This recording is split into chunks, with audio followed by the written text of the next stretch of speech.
오늘 드리는 말씀, 지난주도 그랬지만 이 멜기세덱하고 또 아브라함하고 또 이 사회 골짜기 이런 내용들 우리가 공부를 했는데 쉽지가 않은 내용이에요. 그래서 오늘은 조금 더 구체적으로 이 내용을 성령님의 인도하심에 따라서 우리가 공부하려고 그래요.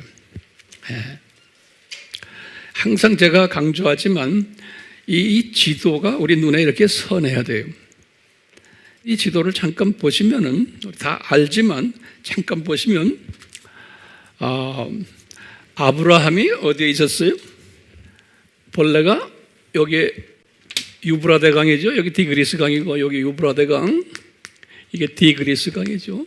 아브라함의 집이 여기였잖아요. 여기 우르라는 데죠. 네, 우리 알아도 다시 한번 지도에다 표시를 해놓으세요. 항상 반복하고 반복. 공부는 반복이에요. 반복. 저도 이거 아는데 또 말하려니까 얼마나 힘들겠어요? 저를 생각해 주세요.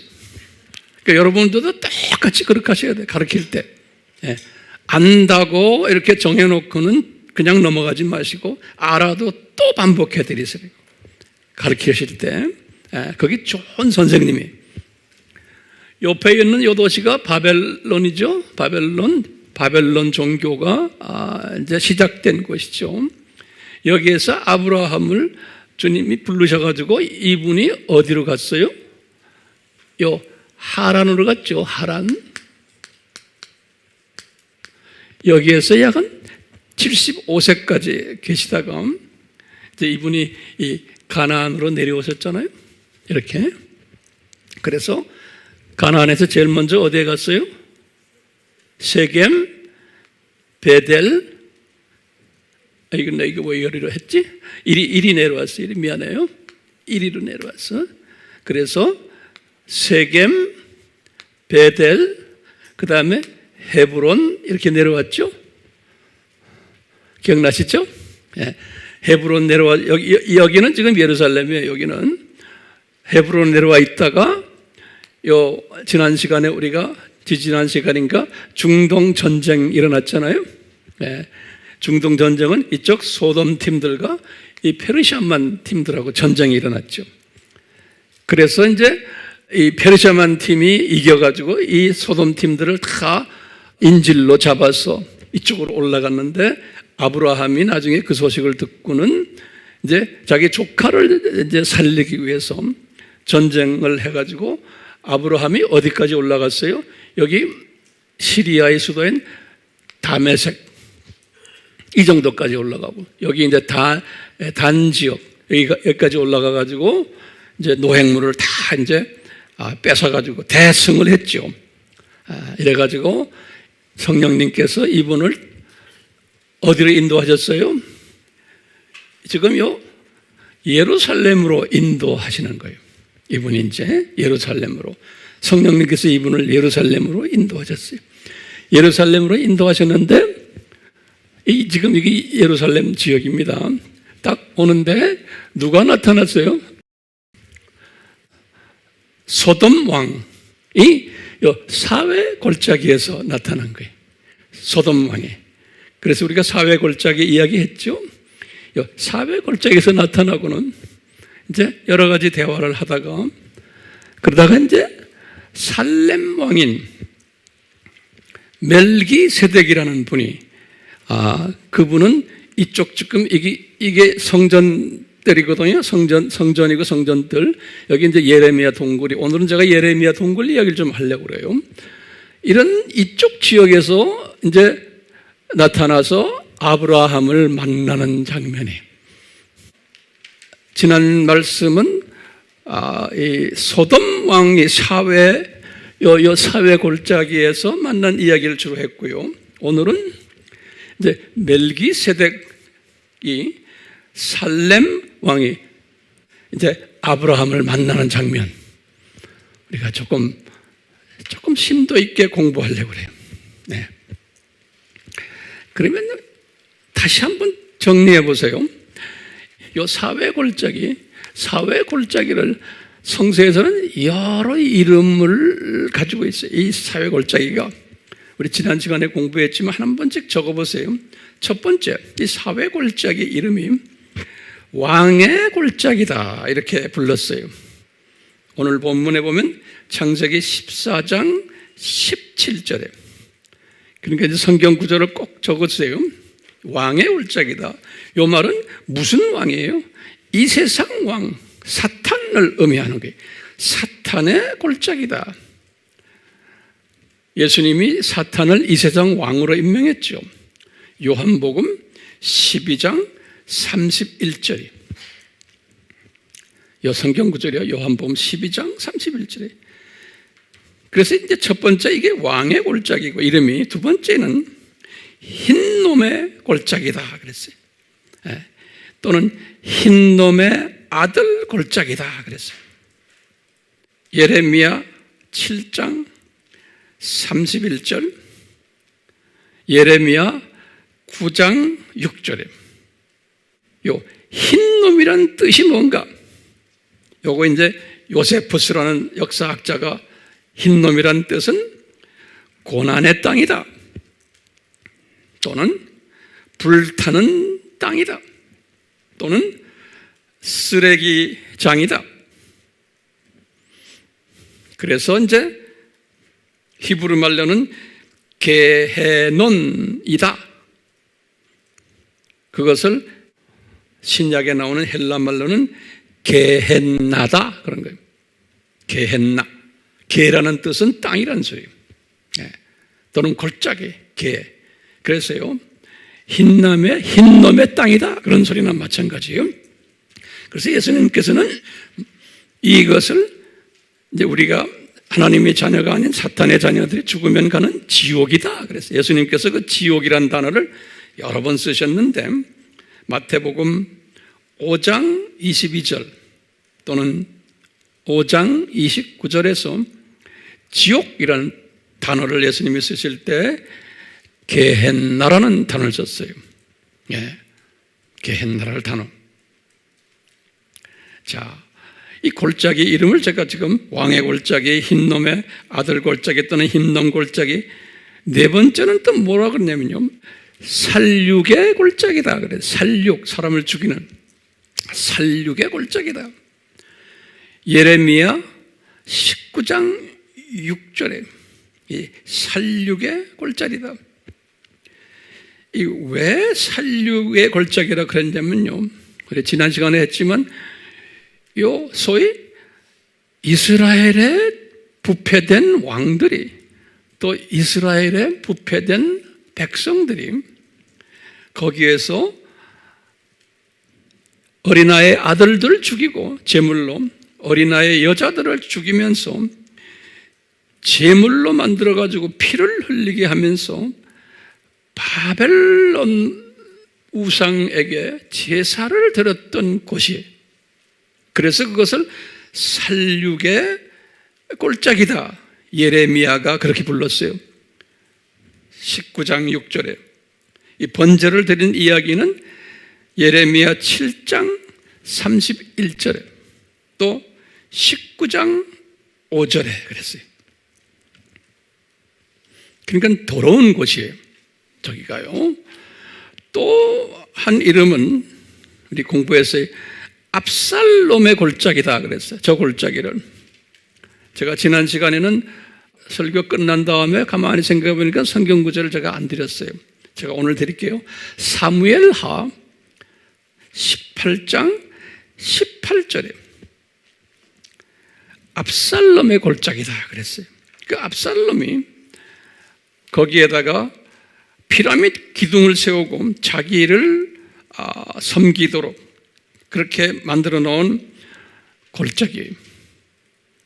그래서 압살롬이라는 이름은 압은 아버지라고 그랬죠. 살롬은 평화예요. 그런데 여기 가짜 평화의 상징으로 압살롬이에요. 누구에 대항했어요? 예수님의 상징인 다윗 아버지에게. 그래서 이 가짜 광명의 천사, 고린도후서 11장 14절, 가짜 광명의 천자 역할을 하는 것이 압살롬이에요. 그러니까 저 장소가 사회 계곡이 압살롬, 가짜 평화를 외치는 장소가 저 사회 골짜기. 즉 사회 골짜기에서 소돔 왕이 나타난 거예요. 그러니까 이 소돔 왕은 사탄의 상징이에요. 사탄의 상징이죠. 이 장면이 지금 지난 시간에 우리 이야기한 건데, 제가 지난 시간에 이런 얘기했어요. 다시 한번 마음에 정리하세요. 아브라함 당시에 이 땅이, 지금 이 땅이, 또는 이 땅이 타락 전에, 지금 아담 타락 전의 땅은 아니죠. 이게 지금 타락이고, 이제 이 타락 전이에요. 이거 지금 이 타락 전에 있는 그 땅 모습은 아니죠. 아니라 그랬죠. 왜 그랬어요? 지진이 일어나고 또 타락하면서 또 지각 변동이 일어나고, 그러다가 나중에는 2500년에 주전 홍수가 있었고, 아브라함은 이때거든요. 아브라함은요. 그러니까 아브라함이 지금 방문했던 이곳이 홍수 이후에 있었던 땅이에요. 그러니까 지각 변동이 많이 일어났을 때 그 지역 모습이에요. 그런데 제가 지난 시간에도 말씀드렸지만, 이제 오리지널, 다시 말하면 타락 전의 지역으로 언제 회복이 돼요? 이것은 나중에 새 하늘과 새 땅으로 올 때, 계시록 21장, 22장, 요때 이제 오리지널 에덴과 에덴 동산이 이제 다시 회복이 될 거예요. 요때. 그렇기 때문에 우리가 추측을 하는 거예요. 이 계시록 21장에 보면은 요 새 예루살렘을 저는 뭐라고 생각하냐면 에덴으로 보고 있는 거예요. 에덴으로. 에덴과 에덴 동산은 달라요. 에덴이 훨씬 넓은 거예요. 그래서 여기 보면 2400이라고 그랬거든, 킬로로. 그러니까 우리가 지금 그냥 물리적으로 그대로 본다면은, 아하, 여기가 2400 이렇게 보면은 아마 이 중동 지역, 이 지역으로 다시 변화될 거다. 그러니까 이 안에 내용들은 많이 바뀔 거예요. 왜? 이 지진에 의해서 다 바뀌었으니까. 그렇지만 크기가, 다시 말하면 오늘날 그 중동 지역이 예루살렘을 중심으로 해서 이 중동 지역 그 땅이 타락 전 에덴과 에덴 동산이었을 거라고 우리가 추정하는 거예요. 추정하는 거예요.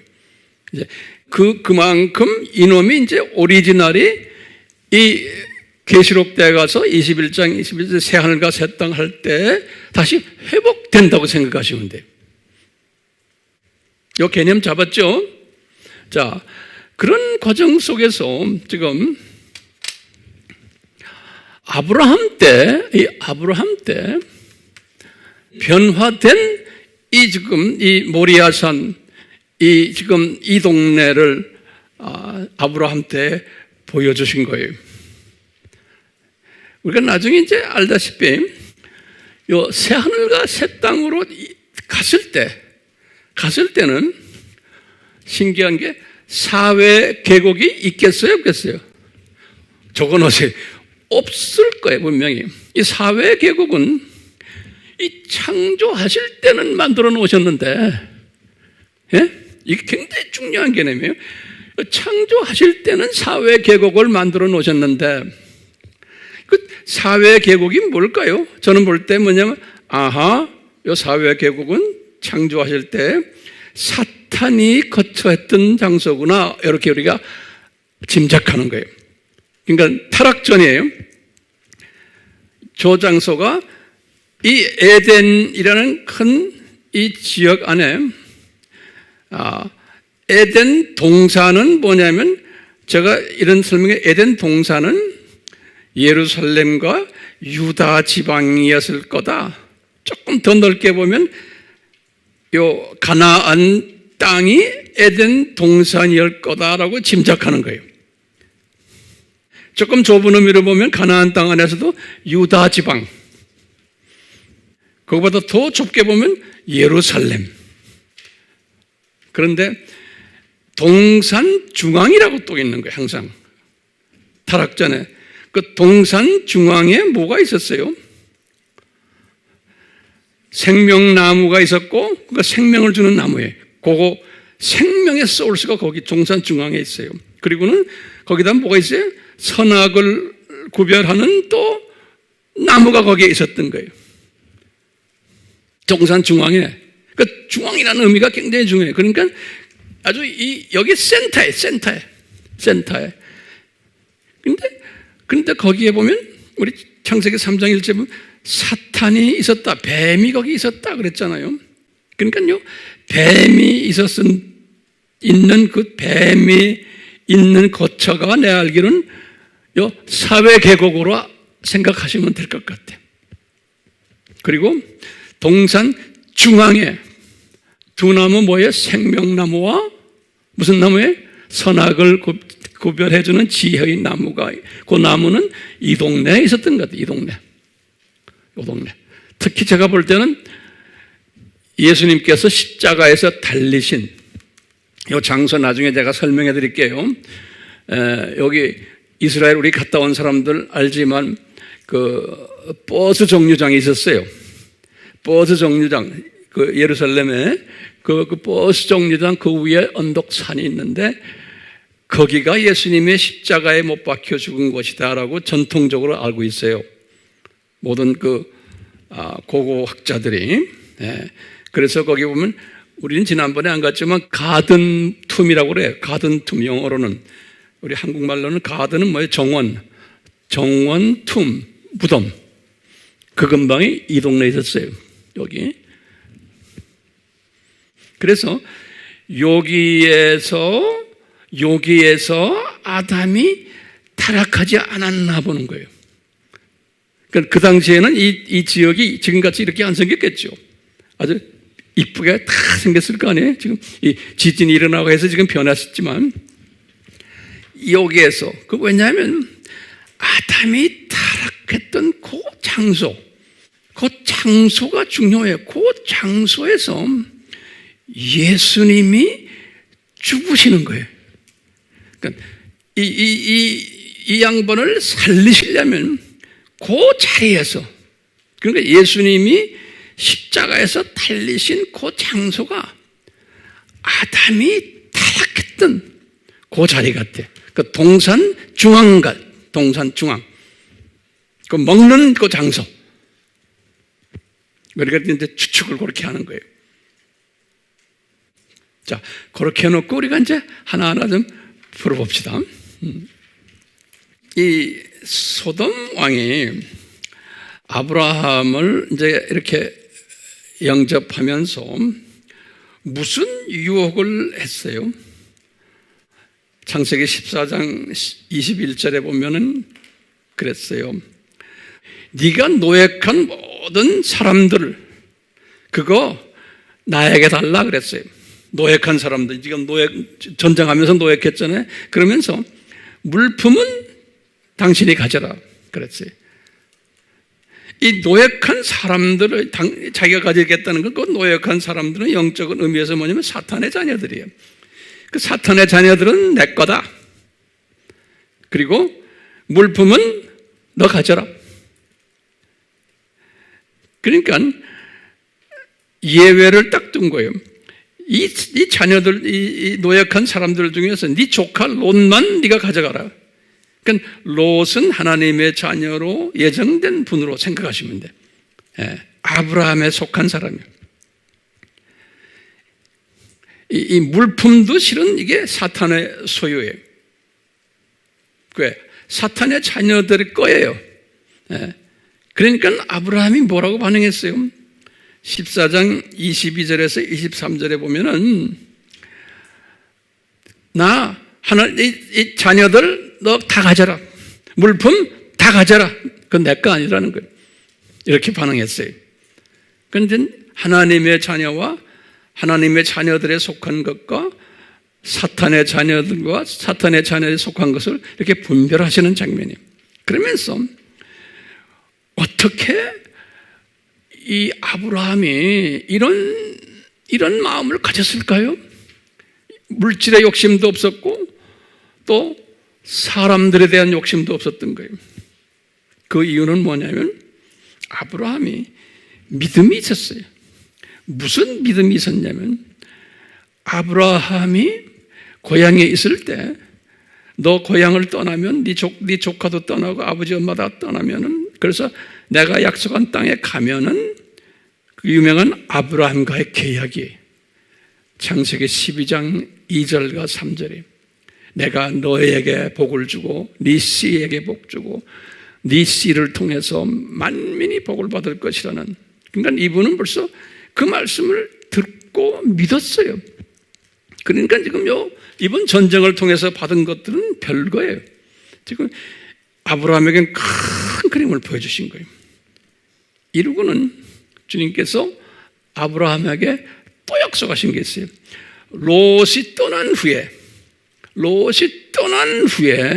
우리 지난 시간에도 했지만 아브라함에게 야야 너 다 돌려봐라. 이 땅 다 너한테 줄 거다. 그리고 네 자녀가 엄청나게 많아서 땅에 티끌같이 많을 거라는 거예요. 이런 약속을 했기 때문에 두 번 지금 했기 때문에 이 소돔 왕이 이렇게 말을 할 때 정말 별로 관심 두지를 않았던 거예요. 네. 자, 이런 장면을 우리에게 보여주시면서 이제 뭘 보여주시냐면 이제 살렘 왕, 이쪽에서는 왕이 이름이 멜기세덱이죠. 이 살렘 왕이 이제 등장하는 거예요. 등장해가지고 아브라함을 만나는 거예요. 만나는데 14장 18절에 보면 요 살렘 왕이 빵하고 포도주를 들고서 아브라함에게 나타나신 거예요. 빵하고 포도주를 들고서. 자, 우리 한번 질문해 봅시다. 이 살렘이라는 곳은 어떤 곳인가? 이 살렘이라는 뜻은 예루살렘이라는 뜻의 준말이에요. 짧게 만든 거예요. 예루살렘의 준말이에요. 예루살렘이라는 뜻은 뭐냐면 평화라는 거예요. 샬롬 그러죠. 평화라는 뜻이에요. 이 뜻은 뭐냐면 아담 타락 전에 그 장소가 평화스러웠던 곳이라는 거예요.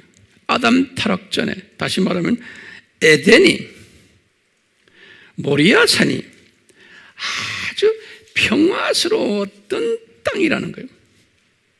그럼 이 평화라는 뜻이 뭐냐면 항상 우리 피조물들과 창조주와의 관계를 이야기할 때 쓰는 말이에요. 내가 그냥 편안하다 이런 게 아니에요. 창조주와 피조물, 그러니까 피조물들이 창조 목적대로 잘 살고 있을 때 창조주와 피조물의 관계가 아주 좋을 때 쓰는 말이 평화라는 단어를 쓰는 거예요. 예. 그래서 이름도 예루살렘이에요. 그러니까 예루살렘이라는 그 뜻은 창조주와 피조물과 아주 평화스럽게 지내는 도시라는 의미예요. 그것이 오리지널 뜻이고 그것을 다른 말로 표현하면 에덴이다 그런 거예요. 또는 에덴 동산이다. 이제 나중에 그 상태로 우리가 다시 회복하는 거예요. 이제 7,000년 끝난 다음에. 그래서 새 예루살렘, 그런 거예요. 새 예루살렘. 새롭게 화평을 이루는 피조물과 창조주와. 그런데 오늘 본문에서 아브라함에게 그러는 거예요. 살렘 왕이라는 이름이 나오는 거예요. 이분 이름이. 그래서 살렘 왕 이름인데 그 이름을 멜기세덱이라 그런 거예요. 우리 다 아는 이야기들이. 멜키라는 뜻은 뭐냐면 유대말로 왕이라는 말이에요. 멜키. 그리고는 제덱 하는 말은 뭐냐면 영어로는 righteousness, 다시 말하면 의, 공의 그런 거예요. 공의. 다시 말하면 공의의 왕이다. 그 말이 멜키세덱 그러는 거예요. 멜키세덱.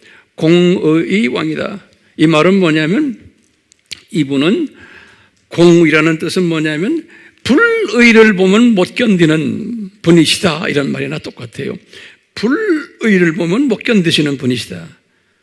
어렵지 않은 것, 다시 말하면 창조주의 창조 목적대로 살지 않는 것을 불의라 그러는 거예요. 항상 중요한 개념이 창조 목적대로 살지 않는 것은 하나님의 시각에서 보면 어렵지 않은 거예요. 어렵지 않은 불의예요. 예. 그렇기 때문에 이 멜기세덱이라는 뜻은 하나님의 백성들이 하나님의 창조 목적대로 살도록 도와주시는 분이 멜기세덱이에요. 예. 하나님의 자녀가 공의롭게 살도록. 그런데 이 멜기세덱을 다른 이름으로 샬롬 왕이다 그랬어요. 샬롬 왕이다. 이 말은 똑같아요. 이분이 하나님과 피조물들 간에 평화를 이루는 왕이시라는 거예요. 네. 그래서 샬롬 왕이다 그랬어요. 그렇기 때문에 지금 지금 샬롬이라는 요 도시가, 여기가 지금 샬롬을 우리가 뭐로 해서 에덴으로 생각하시면 돼. 그냥 쉽게. 요 도시는 어떤 도시예요? 하나님의 공의가 실현되는 장소예요. 이 자리가 하나님의 평화가 실현되는 장소예요. 하나님과의 화평이 실현되는, 다시 말하면 창조 목적이 실현되는 장소가 이 장소인 거예요. 자, 그런데 신비한 게 있어요. 이게 무슨, 우리가 하나님의 신비라 그러잖아요. 뭐냐면 이 장소에서 장차 하나님의 공의가 무너질 것을 우리에게 가르쳐 줬어요. 그리고는 하나님의 화평이 무너질 것을 가르쳐 주셨어요. 어떻게 우리가 알아요? 왜냐하면 그러면 우리가 그러죠. 창세전에 예수 그리스도의 십자가 사건을 미리 디자인하신 것을 알면, 창세전에 십자가 사건을 디자인하신 거예요. 다시 말하면 이 에덴에서 이 샬롬이 무너지겠구나, 또 공의가 무너지겠구나 라는 것을 미리 하나님이 디자인하신 걸로 우리가 보면 돼. 이건 하나님의 신비라고 그런 거예요. 성서에서는 다시 말하면, 이 말은 다섯 말로 표현하면 장차 이 세상 7,000년 창조 목적 학교를 미리 창세전에 디자인하셨구나. 디자인하셔서 저 샬롬이라는 저 마을이 파괴되겠구나, 또 공의가 파괴되겠구나. 이것을 우리가 지레 짐작할 수 있어요, 없어요? 짐작할 수 있다고 생각하면 손 좀 한번 들어보세요. 예, 감사합니다. 네. 자, 그렇기 때문에 거기다 더 이어서 지난번에 제가 항상 강조해요. 하나님은 이 불의 악도 창조하시고 파괴자도 창조하신다는 것 이사야에게 말씀하셨어요. 이사야서 45장 7절, 또 이사야서 54장 16절에. 그래서 이 악을 이미 창조하실 거예요. 예, 여기에 대한 자세한 것은 제가 설교 많이 했어요. 그러니까 악도 창조하시고 선도 창조하셨는데, 이 악도 선도 창조하시고는 하나님의 계획이 있는데, 그 계획은 영원한 거예요. 시편 33편 11절에 그래요. 영원하다. 그리고는 창조하실 때는 항상 창조주에게는 창조의 목적이 있다 그랬어요. 잠언 16장 4절에. 자, 신기하게도 사탄이, 이제 에덴 동산 이야기예요. 사탄이, 요 사회 골짜기에 있는 요 사탄이, 뱀이 아담에게 나타나가지고 하는 말씀 뭐냐면, 너 이거 먹으면 넌 하나님처럼 될 거다 그랬어요. 이게 창조 목적의 위배예요. 창세기 3장 5절에. 이 굉장히 중요한 개념이에요. 지금 아담이 자기 자유의지를 발동해서 잘못한 게 아니고 이미 이게 디자인된 거예요. 그래서 디자인되는데 어떤 불의가 나타났냐면, 창조주와 동격되는, 창조주처럼 되려고 하는 그 나쁜 마음을 가지게 한 거예요. 그 누가 줬느냐? 사탄이 그 마음을 준 거예요. 똑같이 루시퍼가 타락할 때도 이 마음을 가진 거예요, 사탄이. 우리 알다시피 이사야서 14장, 에스겔 28장에 보면 하나님의 보좌에 올라가서 하나님처럼 되려고 했던 거예요. 그러니까 창조 목적에 위배되는 행동을 하는 그 주체가 요 사탄인 거예요. 그래서 요 사탄이 아담에게도 요 마음을 준 거예요. 그러니까 아하, 이것은 하나님의 퍼펙트 디자인이구나. 왜? 전능하신 하나님이 얼마든지 막을 수가 있어요. 전능하신데 왜 못 막아요? 그러면 전지하신 하나님이시기 때문에 창세전에 이미 디자인하셨다고 말씀하셨잖아요. 그러니까 우리가 인간적인 측면에서 보면은 이게 우리의 이성으로 이게 이해가 안 돼요. 그러니까 믿음의 차원이에요. 그러니까 많은 학자들이나 또는 진보적인 사상을 가진 사람들은, 인간 중심인 사상들은 아담이 자유의지를 발동해서 잘못했기 때문에 예수님이 이 세상에 오시게 됐다. 아니에요. 제 말 좀 잘 들으세요. 그러면 그 다음에 중요한 개념이, 이 하나님의 공의가 실현되게 하기 위해서 하나님께서는 미리 디자인하셨지만 이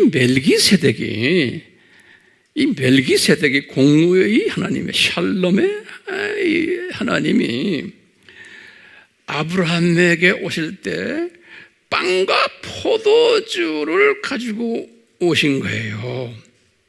빵과 포도주를. 이게 무슨 의미예요?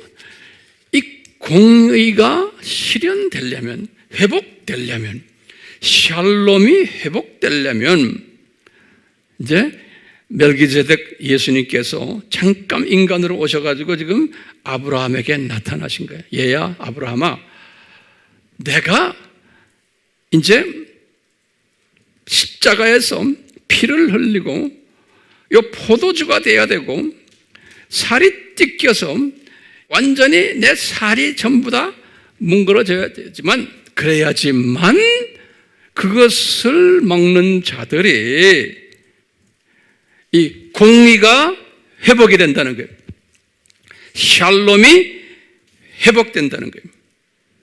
그러면서 이제 아브라함에게 그러는 게, 요 회복되는 그 위치가 어딘지 아느냐? 요 바로 요 지금 네가 서 있는 이 자리, 여기가 회복되는 자리라는 거예요. 여기가. 실제로 회복을 하는 자리가 십자가에서 못 박힌 자리인 거예요. 피 흘리는 자리. 이 자리에서 회복된다는 거예요. 그러니까 아브라함아, 너는 지금은 그 뜻이 뭔지도 모를 거야. 내가 왜 떡과 포도주를 가져왔는지, 너 이거 잘 모를 거야. 몰랐죠. 몰랐지만 아브라함을 부르신 목적이 뭐예요? 이제 이 7,000년 이 시대에 아브라함을 이 창조 목적 학교에서 이 하나님의 이 뜻을 이루는데 하나의 교육, 보조, 연극, 드라마로 이분을 픽업하신 거예요. 그러니까 이스라엘의 역사라는 것은 이 하나님의 이 회복, 이 드라마를 연극으로 보여주는 이 연극 배우들이, 그것도 구약 아브라함부터 시작해서 예수님 오시기 전까지 2000년 기간에 그거를 보여주는 역사 무대에서 보여주는 연극 배우들이, 예수님의 육은 뭐예요? 그래서 예수님께서 그런 거, 내 살은 뭔지 아느냐? 내가 멜기세덱으로 아브라함 앞에 가지고 갔던 그 떡은 뭔지 아느냐? 예수님이 아주 분명하게 직접 인간으로 오셔가지고 요한을 통해서 말씀하시니 제자들에게 생명의 빵이다 그러는 거예요. 이 떡이, 이걸 먹어야지만, 그러니까 예수님의 이 육이 생명의 떡이다, 생명의 빵이다.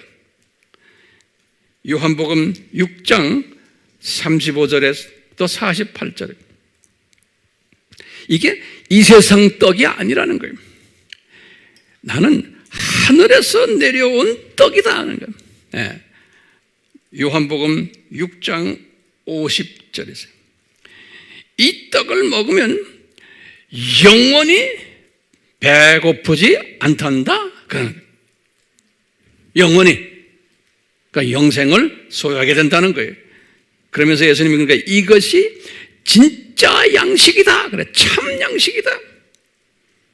요한복음 6장 55절에서 또 53절에서 54절, 다시 말하면 53절에서 55절까지 이 말, 이 참양식을 먹어야지만 너희들 영원한 생명을 가지게 된단다 그러시는 거예요.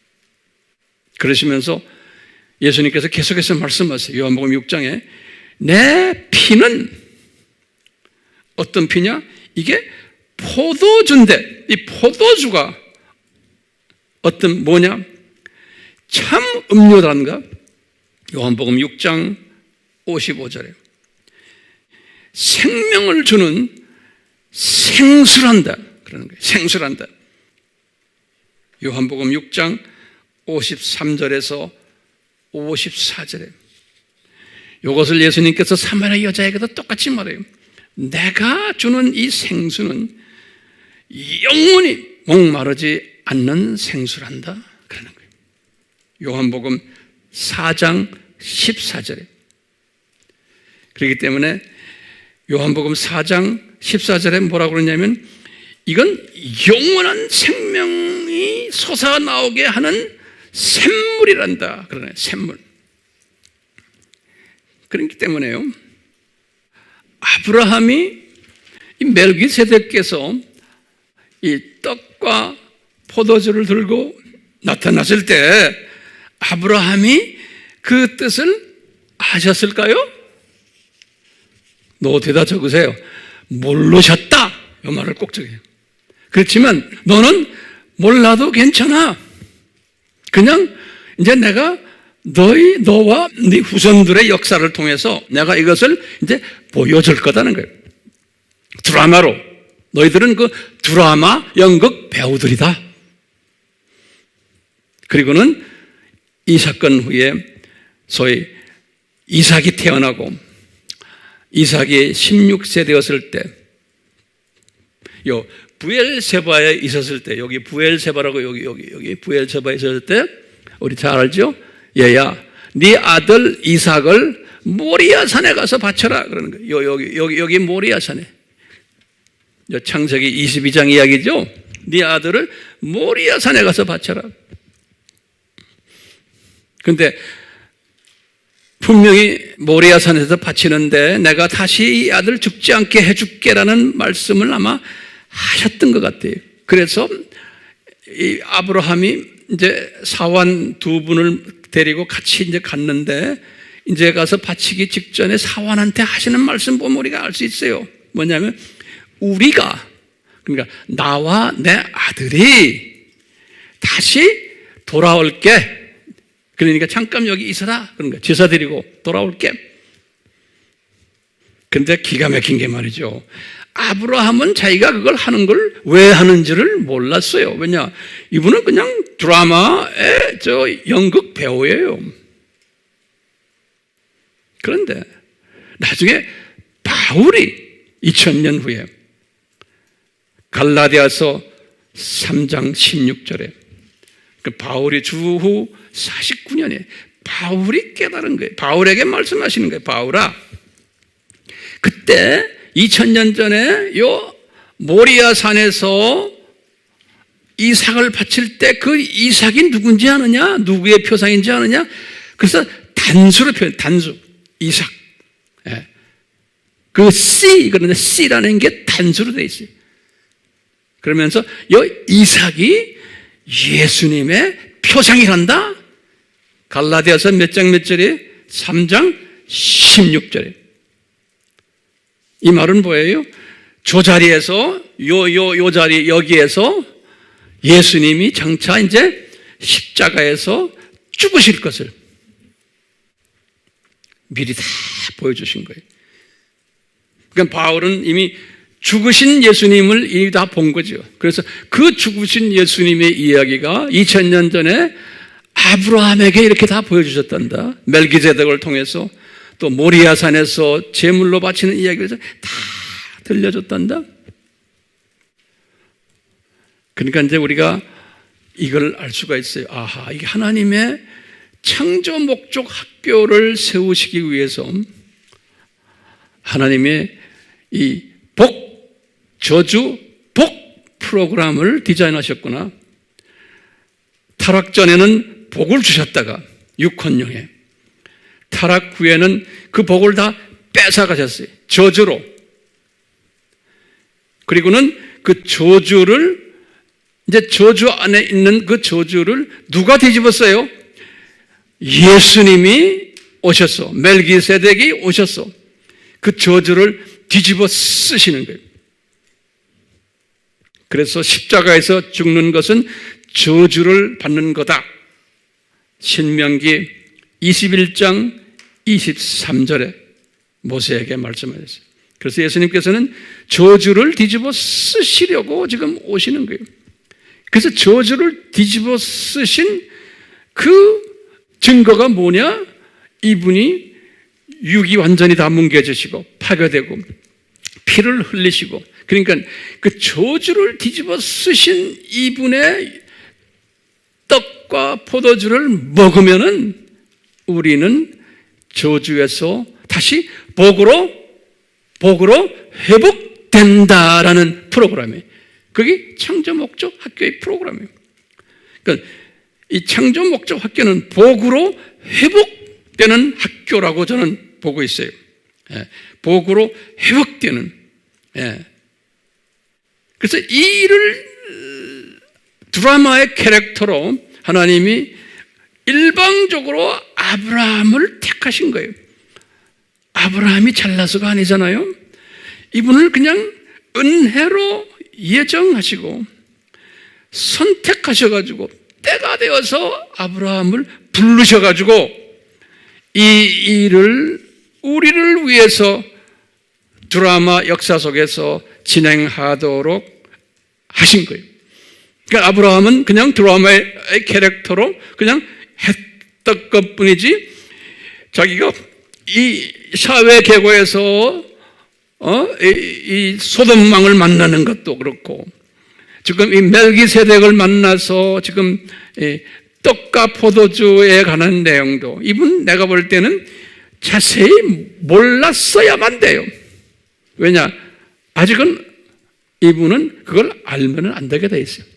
많은 영화 배우들도 무슨 뜻도 모르고 작가가 만들어 놓은 대로 외워서 하잖아요.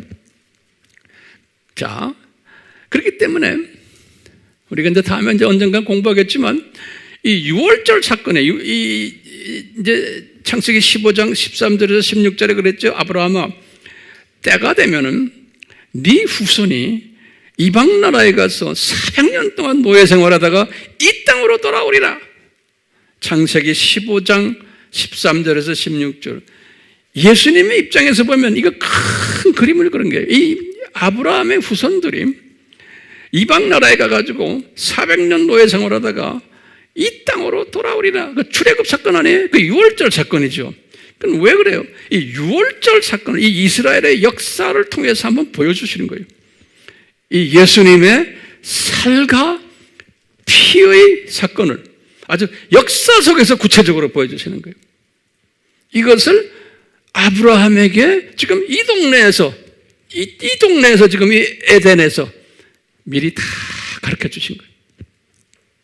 그럼 우리가 한마디로 딱 보면요, 이 세상은 어떤 세상으로 보고 있어요? 우리는요, 이게 7,000년 창조 목적 학교구나. 예. 그 1세기에 와가지고 유대인들 중에서 기독교인이 된 사람들이 가지고 있는 질문이 하나 있었어요. 구약에 지금 오늘 본문에 창세기 14장의 멜기세덱, 도대체 이분은 누군가? 이걸 가지고 또 누구다 서로 하잖아요. 이 큰 그림을 보지 못하니까요, 이 쪼가리 가지고 싸움질하는 사람들 많아요. 그러니까 주님께서 히브리서는 유대인 크리스천들을 향한 거예요. 히브리서 7장에 보면 7장 전체가 나와요. 이 멜기세덱이 누군지 아느냐? 이 사람이 예수님이다 그러시는 거예요. 이 멜기세덱이. 그러니까 아브라함에게 나타나셨던 이분이 누군지 아느냐? 예수님이다. 그분이 깨진 평화를 다시 회복시키기 위해서, 깨진 의가 회복되기 위해서 이분이 이 땅에서 이제 곧 죽으실 거다 그러는 거예요. 저 자리에서. 근데 그 자리가 어느 자리예요? 누가 죽은 자리예요? 아담이 죄를 범한 자리예요. 그러니까 그 자리에서, 정확한 그 자리에서 예수님이 이제 죽으셔야만 되는 거예요. 정확한 그 자리에서. 자, 아주 요 근래 알려진 사람 한 분 있어요. 그 사람을 내가 소개해 드릴게요.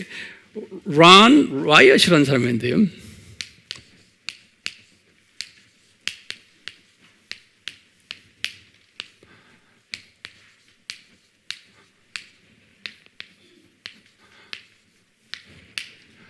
이제 웹에 들어가서 보면 이 사람 이름 나와요.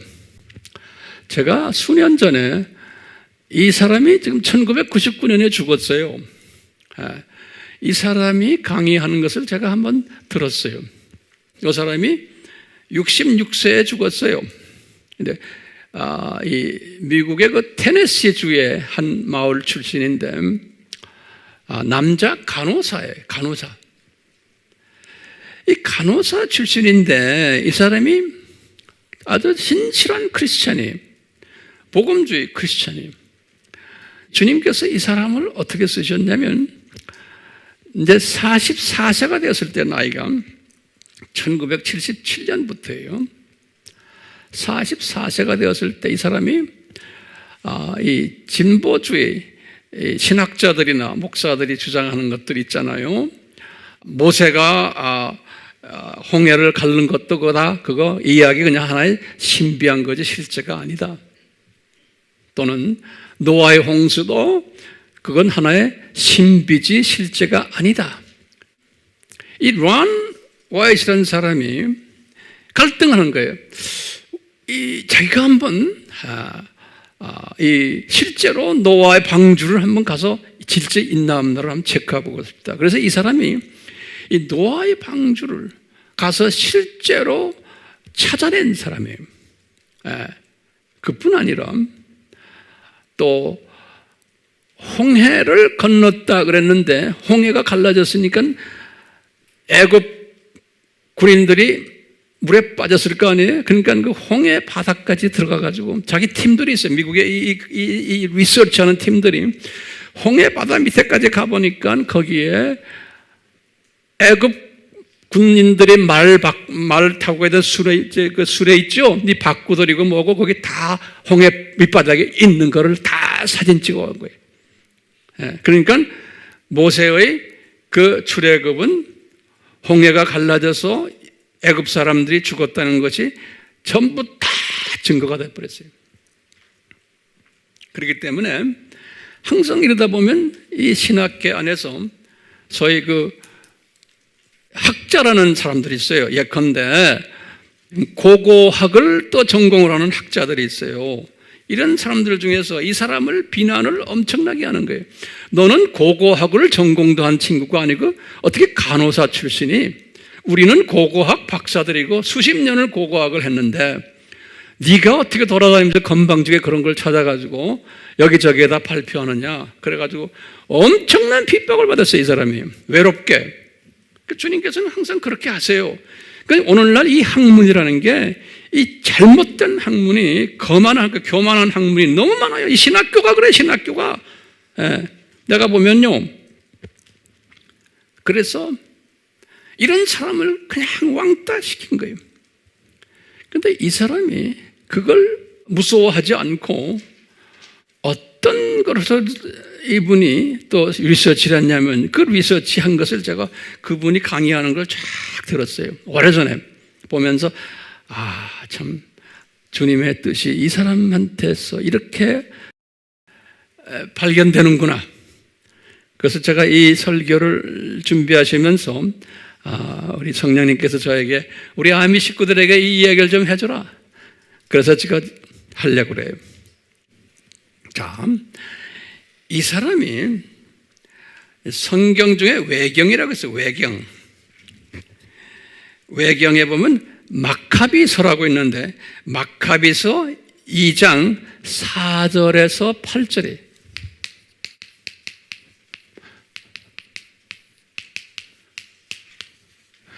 마카비서 외경이에요. 외경. 우리 정경이 아니고 외경에 보면 간호사 출신인데도 이렇게 공부하는 사람 많아요. 이 평신도들인데 신학생들보다도 목사들보다도 학자들보다 더 순수하고 깨끗한 사람들, 실력 있는 사람들 엄청 많아요. 평신도들 중에서요.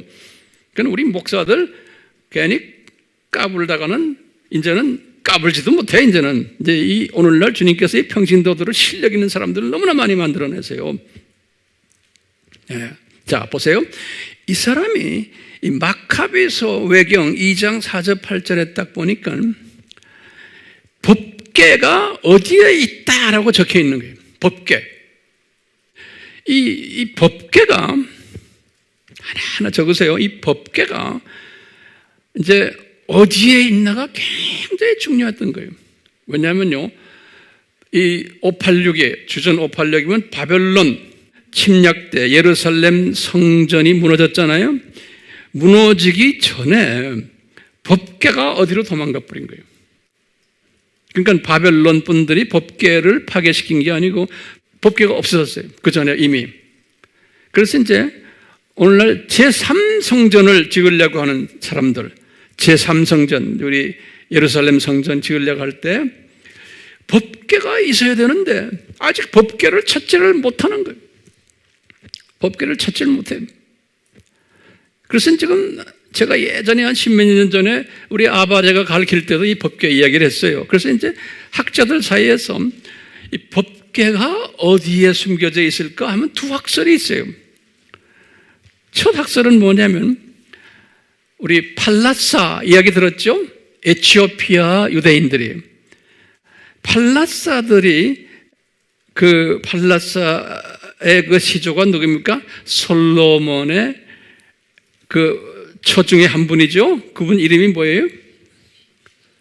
시바 여왕 그러죠. 이 팀들이 가져갔다라고 하는, 그래서 지금 그 팔라사 사람들이 숨기고 있다라는 학설이 하나 있었어요. 우리 아바 강의할 때 십몇 년 전에 그 학설에 내가 무게를 뒀었어요. 예. 두 번째 학설은 뭐냐면요, 그 당시에 내가 이야기했지만 이 성전, 지금 모리아산 이 성전 자리에 어느 굴 속에 숨겨 놓았다는 학설도 있어요. 예. 그런데 이 지금 란이 이 마카비서 지금 2장 4절 8절에 보면서 이 사람들이 이거 고민하는 거예요. 법궤를 찾아야겠는데. 그래서 이 법궤를 이분이 마카비서의 말에 의하면 거기다 써놨어요. 뭐냐면 예레미야 동굴 속에 있다라는, 예레미야 동굴. 예레미야는 바벨론 그 마지막 시드기야 왕이 마지막 왕이거든요. 그 유다 제국에 이때의 선지자로 있었던 분이에요. 예레미야가. 나중에 예레미야는 저 애굽까지 내려가서 그 다음에 그분의 행방을 모르거든요. 그러니까 이 예레미야가 숨었던 동굴이 있는데 그 동굴을 예레미야 동굴이라고 그래요. 예. 또는 그 지역에 또 같은 동네에 시드기야 왕이, 느부갓네살 왕이 이제 침략을 하니까 시드기야 왕이 숨었던 동굴이 있어요. 그 동굴을 다 이 동네로 이야기해요. 이 동네. 그래서 예레미야 동굴 또는 시드기야, 같은 동굴이 이 밑에 굉장히 큰 모양이에요. 이 쫙 밑에. 근데 이 예레미야 동굴 속에 숨겨져 있다라고 써 있으면서, 그러면 이 마카비에서 무슨 말했냐면, 언제 이 동굴을 우리가 들어가서 이 안에 법궤를 찾을 수 있을까 할 때 거기다 뭐라고 했냐면, 하나님의 자녀들 모두가 예수님 안에서 모아질 때, 그때서야 이것을 알려진다는 거예요. 이것이 위치가. 이 말은 어떻게 표현하면, 우리식으로 표현하면 이방인의 충만한 숫자가 들어와야 되고, 또 유대인의 적어도 14만 4천의 숫자가 들어올 때, 예수님의 재림 전 이야기 들어올 때 이 위치가 이제 폭로가 된다는 거예요. 그러니까 이분이 이것을 딱 알고는 이 란이 1991년부터 이 예레미야 동굴을 탐사하기 시작한 거예요. 예레미야 동굴을. 그런데 이 예레미야 동굴은 이스라엘 정부에서도 허락하지 않고, 또 무슬림 팀들도 허락하지 않고, 여러 가지의 그 어려운 가운데, 또 기독교에서의 그 고고 학자들도 이 사람 비난하고, 당신 돌았어? 근데도 성령님께서 이 사람을 계속해서 집중적으로 이것을 트라이 하다가 2002년에 이스라엘 정부가 허가를 했어요.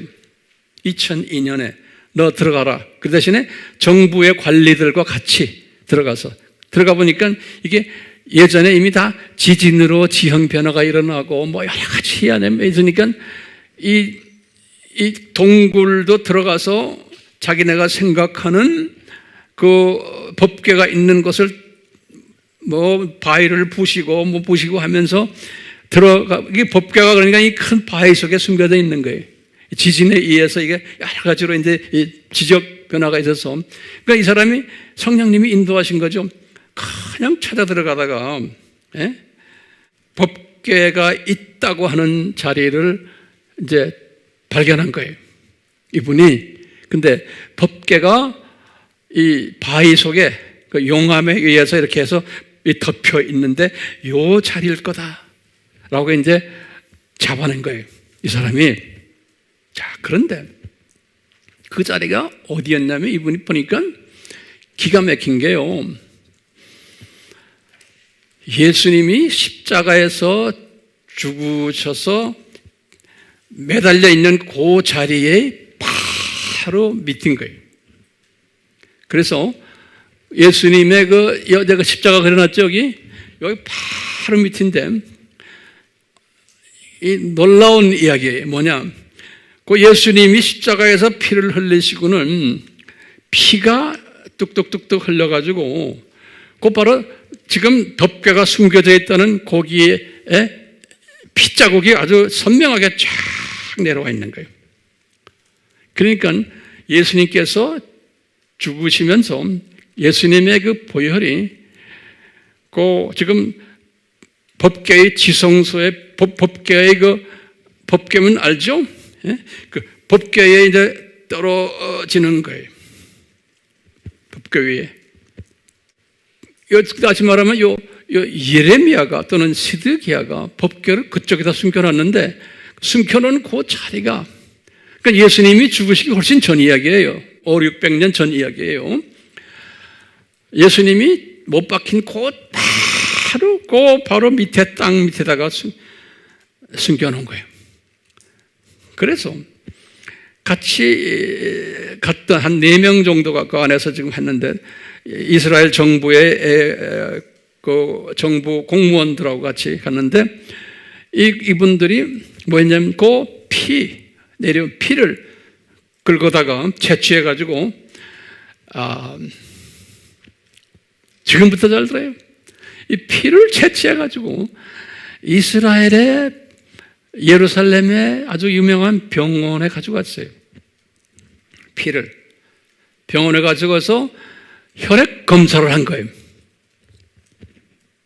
예. 혈액 검사를 하니까 거기에 혈액 검사하는 이분들이 놀래 자빠지는 거예요. 이 피가 지금도 살아있는 피라는 거예요. 그 바위에 묻혀있는 피가 지금도 살아있는 피고, 지금 내 이야기 아니에요. 이게 지금 공식적으로 다 알려진 거예요. 네. 이제 웹에 들어가서 한번 리서치 해보세요. 이 피가 살아있는 것만이 아니고 크로모존이라고 그러죠. 염색체. 크로모존 넘버의 염색체 숫자가 24개밖에 없다는 거예요. 이 피에 크로모존, 다시 말해 이 염색체의 넘버가 24개밖에 없는 피라는 거예요. 이 말은 뭔가 하면요, 정상 사람은 46개 크로모존이 우리는 염색체가 46개, 어떻게 46개면 우리는 46개. 지금 예수님의 피는 24개고, 보통 우리는요, 이 22개 플러스 어머니 22개 플러스 아버지. 그래가지고 이게 23개인 거예요. 우리가 가지고 있는 염색체가. 예. 어머니의 피도 있고, 아버지의 피도 있고. 예.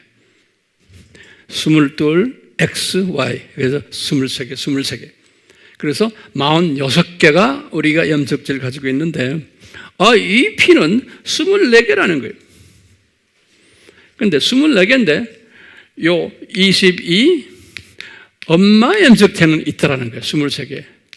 그런데, 이 염색체 보니까 Y 하나밖에 없다는 거예요. 그래서 24가 돼요. 다시 말하면 마리아의 몸에서 나오셨는데 예수님께서 Y는 누구의? 성령님께서 잉태하신 거죠. 그러니까 아빠가 없는 거예요. 그러니까 이 예수님의 이 보혈은 특별한 보혈인 거예요. 그러니까 100% 성육신 하셨는데 염색체가 우리와 다른 염색체를 가지고 있는 거예요. 예수님께서. 그래서 그 병원의 연구원들이 이게 누구냐라고 물어보더래요. 이런 사람이 있느냐? 그러니까 이분이 그분의 그 문헌에 보면 그래서 이분이 너의 구세주의 피란다? 이렇게 말했대요. 이것이. 그런데 이 법궤가요, 앞으로 이제 제3성전이 지어질 텐데, 이 제3성전 지어질 때 이 법궤가 나올까요? 안 나와요. 왜요? 이 제3성전은 멸망에 가증한 것들이 짓는 성전이고, 멸망에 가증한 것들이 예배 드리는 성전이에요. 그렇기 때문에 그런데 예수님의 법궤가 계시면 안 돼요. 나중에 이제 예수님이 지상 재림하시고 천년왕국이 있을 때, 천년왕국이 있을 때 또 제4성전이 지어진다고 에스겔서에 예언했어요. 에스겔서 40장에서 48장 전체가 이 제4성전이 지어지는 모습을 자세하게 설명했어요. 이 제4성전은 천년왕국 때 제 보기에는 그때는 이 법궤가 이제 나타날 것 같아요. 자, 그러다가 이제 새 하늘과 새 땅이 이제 다시 회복될 텐데, 이 새 하늘과 새 땅에는 다시 보세요. 이 사회 계곡이 있을까요? 거기 좀 결론적으로 적으세요. 새 하늘과 새 땅은 사회 계곡이 없죠. 그렇죠? 예. 그 다음에 새 하늘과 새 땅에는 사탄이 있어요, 없어요? 없죠. 왜 없어요? 이미 사탄을 이 창조 목적 학교가 끝날 때 어떻게 해요? 불못에 던져버리는 거예요. 사탄도 없고 사회 계곡도 없어요. 또 성전이 있어요, 없어요? 성전도 없다라고 말했어요. 그러니까 성전은 이 창조 목적 학교 때 우리를 훈련시키려는 그 훈련 도구였지, 성전도 필요 없는 거예요. 그렇기 때문에 결론적으로 지금 이 모든 것을 이렇게 보여주시면서 아브라함의 이 지금 멜기세덱 살롬왕 이 사건을 통해서 우리에게 뭘 가르치세요? 아하, 아브라함아, 너와 네 후손들은 이 창조 목적 학교에서 그냥 하나의 연극 드라마들이다. 너희들은 이것을 가르쳐 주시는 거예요. 연극 드라마들이다. 그래서 예수님께서는 이 사람들의 후손을 통해서 예수님이 인간으로 오셔가지고 나중에 정확하게 요 자리에서 예수님이 피를 흘리셨잖아요. 그렇죠? 그래서 피를 흘리시고는 다 이루었다 그러셨어요. 요한복음 19장 30절에. 그러니까 우리가 이런 것을 그냥 지식으로 하는 것보다 지식으로 알아야 돼요. 이거 다 알아야 되지만, 우리가 살고 있는 이 세상이 창조 목적 학교였구나. 이것을 가르치시려고 이렇게 디자인하셔가지고 이 디자인 속에서 아브라함이라는 저 양반을 사용하셔서 하나의 연극 배우로 사용하시고 그 팀들을 연극 배우로 사용하셔서 이렇게 우리에게 보여주셨구나. 그리고 지금 이스라엘 저 땅이 우리가 그 땅을 평화스럽게 합시다. 저 땅 이스라엘 회복시킵시다. 좋아요. 그 수준이 아닌 거예요. 이스라엘 회복은 언제 돼요? 이때 되는 거예요. 이때. 그러니까 우리가 자칫하면은 그 이스라엘 자체가 하나의 우상이 돼버리는 거예요. 이 창조 목적 학교의 큰 디자인을 보지 못하고 그냥 우리가 이스라엘 사람 사랑합시다. 이스라엘 나라 우리가 다시 재건합시다. 그건 우상인 거예요. 제가 이제 다음 시간부터 계속해서 이런 내용과 비슷한 내용들을 가지고 계속 이제 말씀 올려드리려고 그래요. 말씀 올려드리려고 그래요.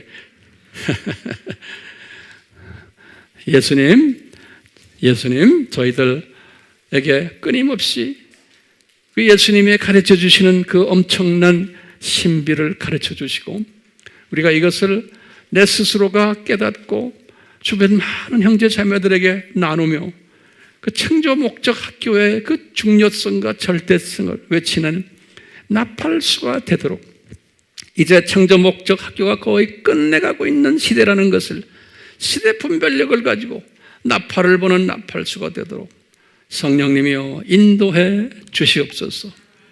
예수님의 이름으로 기도드리옵나이다. 아멘.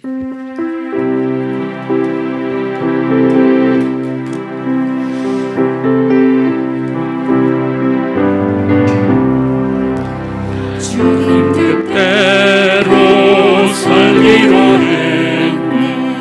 주님 뜻대로 살기로 했네. 주님 뜻대로 살기로 했네. 뒤돌아서지 않겠네. 이 세상 사랑 날 몰라줘도, 이 세상 사랑 날 몰라줘도, 이 세상 사랑 날 몰라줘도 뒤돌아서지 않겠네. 세상 등지고 십자가 보네. 세상 등지고 십자가 보네. 세상 등지고 십자가 보네. 뒤돌아서지 않겠네.